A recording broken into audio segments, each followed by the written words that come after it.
ایک زمانے میں ہم سمناباد میں رہتے تھے، لاہور میں ایک جگہ ہے سمناباد، وہ نیا نیا آباد ہو رہا تھا، اچھا پوش علاقہ تھا. وہاں ایک بی بی آ کے رہی، ایک بڑی خوبصورت بہت ہی ماڈرن قسم کی ایک بیوہ عورت، بڑی نو عمر، اس کے 2 بچے تھے. تو ہم جو نیک آدمی تھے سمن آباد کے رہنے والے، ہم نے دیکھا کہ ایک عجیب و غریب کردار آ کر ہمارے درمیان آباد ہو گیا، اور اس کا انداز زندگی کا چلن جو ہے وہ ہم سے ملتا جلتا نہیں، کیونکہ ایک تو وہ بہت اعلیٰ درجے کے نہایت خوبصورت کپڑے پہنتی تھی، پھر اس کی یہ خرابی تھی کہ وہ بڑی خوبصورت لڑکی تھی، پھر اس میں تیسری خرابی یہ تھی کہ اس کے گھر کے آگے سے گزرو تو خوشبو کی لپٹیں آتی تھی، وہ سینٹ فریلی استعمال کرتی تھی، وہ جو سپرے نہیں ہوتا.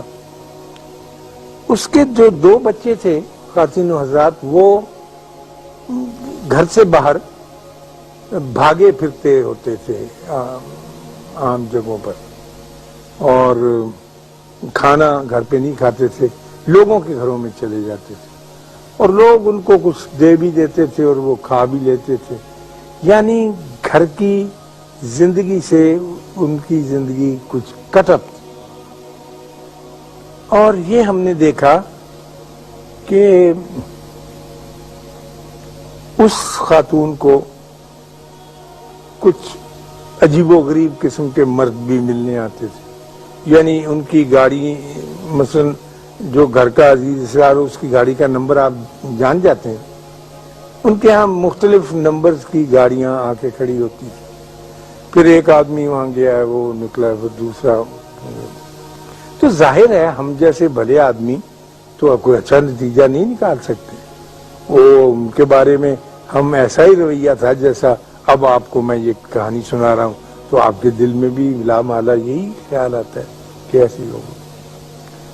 تو ہمارے گھروں میں آپس میں جمعے کے وقت مسجد میں بھی چیمیں گوئیاں ہوتی تھی کہ یہ کون آ گیا ہے جو ہمارے اس علاقے میں آ کر آباد ہو گیا.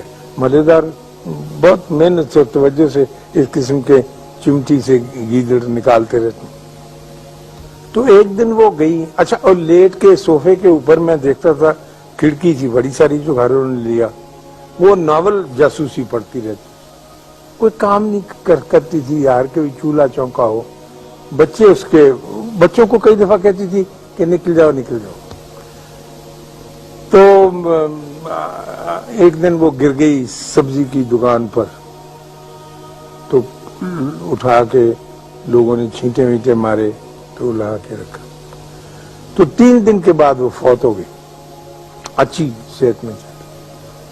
تو وہ جو بندے آتے تھے وہی ان کو کفن دفن کے لیے لے گئے.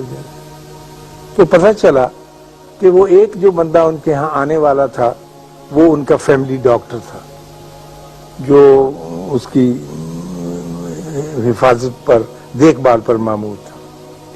اس عورت کو ایک ایسی بیماری تھی کہ جس کا کوئی علاج نہیں تھا.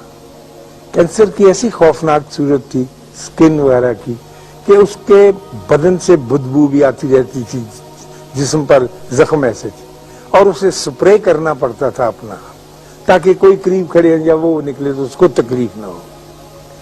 اور اس کا لباس اس لیے ہلکا ہوتا تھا کہ غالباً بدن کو چبھتا تھا، جو بھی سکن میں ڈیزیز اس کی پیدا ہو گئی.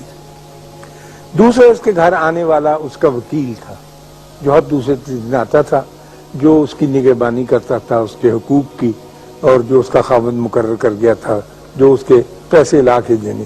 تیسرا اس کے خاوند کا چھوٹا بھائی تھا جو اپنی بھابھی کو ملنے آتا.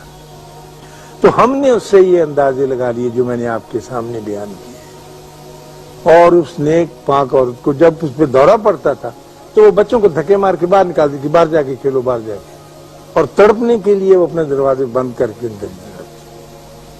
تو میرا مطلب عرض کرنے کا یہ تھا کہ ہم تنقید کا کام یا نقص نکالنے کا کام اللہ پر چھوڑیں، اس نے اس کے لیے ایک وقت مقرر کیا ہوا ہے، وہ جانے اور اس کا کام جانے۔